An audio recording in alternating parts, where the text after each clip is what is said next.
So, what's in the future for you? Well, hopefully with this merger, I will become another educator. I will educate, I will keep on coaching, I will do, hopefully I can keep coaching teams. And again, I don't know what my duties, but I will definitely stay within the game of soccer. I am not about to retire. I told my spouse when I'll be 95, she'll still have to wheelchair me on the field. You know, we have a joke at our house because I'm driven to be successful in a lot of areas of my life, but as a retiring soccer coach, I'm a complete failure at that. I've been trying to retire for a long time. Yeah.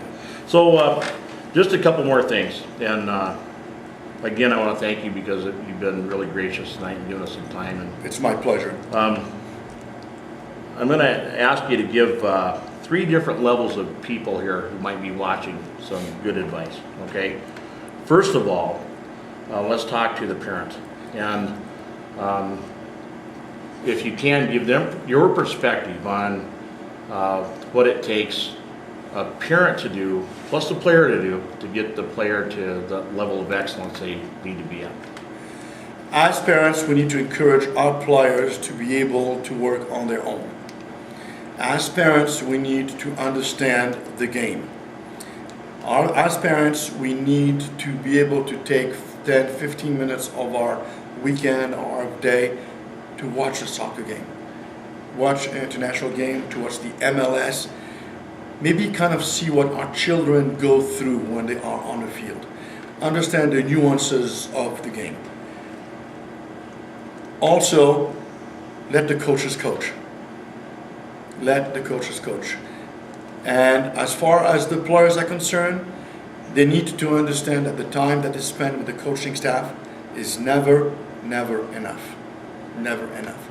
Players need to understand that as they become expert in math, expert in algebra, expert in calculus, is because a teacher gives you algebra homework. The same thing with our soccer players. They need to be very astute and very diligent at wanting to do homework.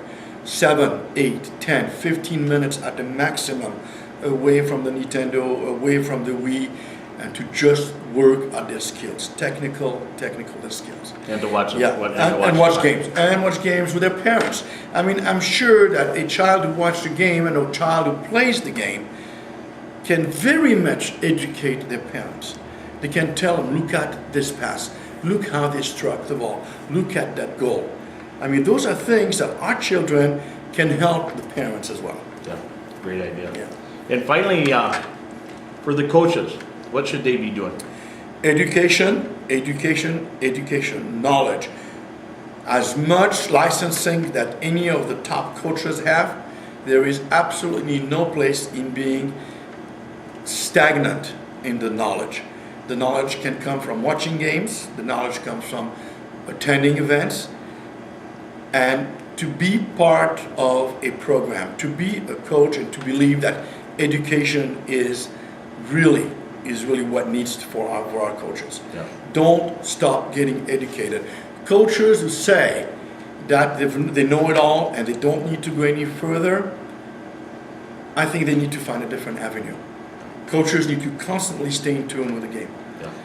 And I strongly believe that a highly licensed coach needs to give back to the young ones, to the U10, to the U11, rather than say, no, I only want to coach the U17s or the U18s because they're already very good. Give back to the young ones. Recycle yourselves. Yes. That's where so much of the real education takes place. Yeah. If you do it right at 10, then you don't have to worry about teaching them at 14. Exactly. So, one final question, and you have so much to do with this. I've had the privilege of working with you quite a few times, back when we used to do Centers of Excellence and ODP and those things together. And, I really do believe and tell everybody that I can talk to who will listen that I think you have had more impact on South Dakota soccer than any other coach I know, youth soccer especially.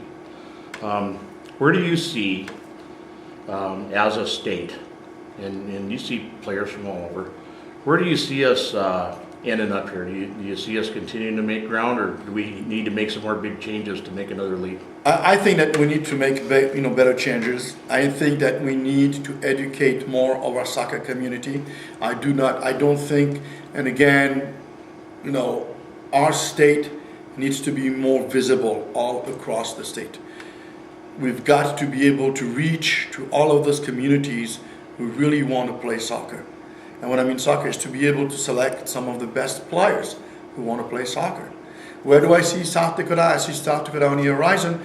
If we can build on ODP, if we can have personnel who can identify players and recommend to the DOC or recommend to the state and say these players need to be part of our program, these players need to be involved more, or these parents in such community are so involved in their child's life in soccer, we need to make a greater effort to educate them and bring them soccer.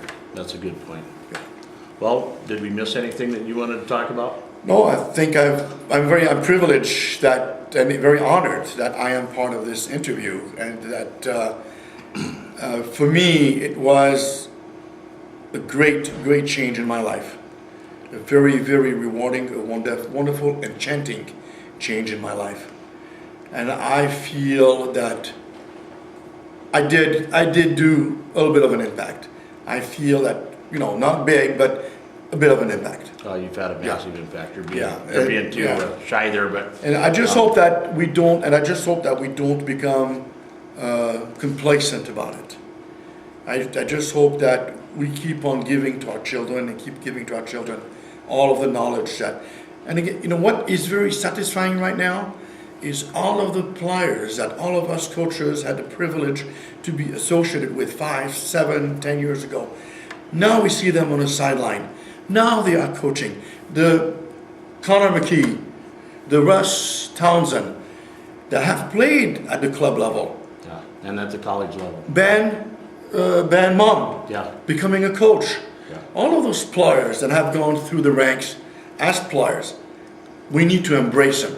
Yeah. We need to embrace them so much and entice them to stay with the game. Yeah, absolutely. Well, Danielle, thank you so much for being here. You're very welcome, Randy. I look forward to many, many more years of being on the sideline with you and watching you. It will always be a pleasure to be with you, Randy. Thank you so much. Always a And, pleasure. not for me, but for many, many thousands of South Dakotans who appreciate everything you've done and continue to do for us. Thank you, Randy. Thank you. Great pleasure. Yeah.